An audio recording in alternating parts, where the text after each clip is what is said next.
In 2020, one of the best thrillers I thought of the year arrived, Unhinged. The movie stars Russell Crowe as a man who's got nothing left to live for, who gets in a traffic altercation with a young mom named Rachel, who's also going through a pretty tough time. Now, the movie's really centered around road rage and how one traffic altercation can spiral into something incredibly dangerous. Now, with so many potential avenues, to me it's a bit surprising that a road rage film wasn't produced earlier in Hollywood. Now, there was Joyride produced in the early 2000s and also Falling Down in 1987, but neither really deals head on with road rage. And if you know a good road rage movie, definitely chime it in the comments because I can't think of any. So the movie Unhinged I thought really captured this danger where if you flick someone off in traffic, you don't know if they're just going to pull a gun or start following you. Now, probably the most noteworthy thing in this film was the performance of Russell Crowe. He was absolutely fantastic. He really came across as this violent, creepy man quite well. It was actually tough for me to recognize him in times, but hey, I guess that's just what great actors do. Now, the young mom named Rachel, played by Karen Pistorius, was also good as well. I have to admit, early in the film, I wasn't a big fan of her. She oversleeps, gets stuck in traffic, and loses her best client. And she has this feel sorry for me mentality.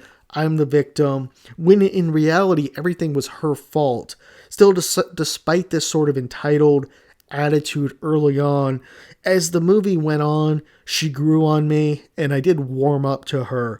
Now, her decisions were somewhat questionable, but if someone just goes nuts on you in traffic, like Russell Crowe does in this movie, I think that it's going to be hard to make pretty good decisions, I have to say. Now, for example, one questionable decision was at the gas station. She pulls into a gas station and she sees Russell Crowe out in the parking lot just waiting for her. And at that point, why didn't she just stay inside, have the gas attendant call the cops? Instead, she has a man walk her out to her car and she essentially drives away. But at that point, he was clearly stalking her, and her plan to drive away, which really didn't make much sense because he could just follow her to wherever she goes next. He could ram her off the road. It really wasn't a good call there for her to do that, and it ended badly with that guy losing his life. Now, also another questionable decision I thought was at the end. They're in the neighborhood. They've essentially lost him, but they're going to be trapped, so they have to park their car somewhere, and this is where Rachel's mom's home is, in this neighborhood. Her mom is in a nursing home. I think it would have been better if they had parked the car up the street at a different house and ran down to Rachel's mom's house, hit the silent alarm, but instead she parks the car right in the driveway where she hides her son up in the attic or behind some wall. Then she decides when Russell Crowe pulls up to drive a small sedan at the side of his car, full speed. Now, she probably only got up to 25 miles an hour because it was such a short distance. And of course, she injures him, she hurts him, but she's also putting herself at risk big time here. And possibly, yeah, she might kill him, but she could have killed herself too as well with this incident. He, of course, since he saw the car, he knew exactly where the son was hiding. He was able to break in once he got out of the car and incapacitated Rachel for a little bit. Now, some people may argue that, hey, if they had parked their car up the street, Russell Crowe may have broke in some innocent person's house and hurt them.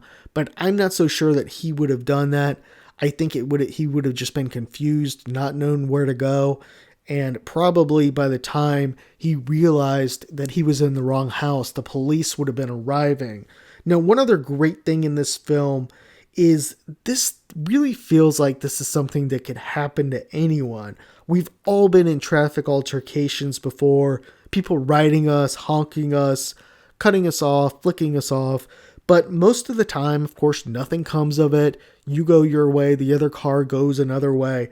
But every so often, these things do escalate. We do hear about them. There's numbers of stories over the years with these getting out of hand, not just, them getting violent and people even getting killed. I want to point out one other scene that I thought was good. It was a little bit of a questionable decision too, but it's the scene on the highway. That was done really well. They're driving on the highway and they kind of figure out that Russell Crowe is using the Find My Phone app and tracking the iPad to know essentially where they are. He hid the iPad somewhere in the car. And I gotta say, this guy's a really smart stalker. He definitely knows what he's doing.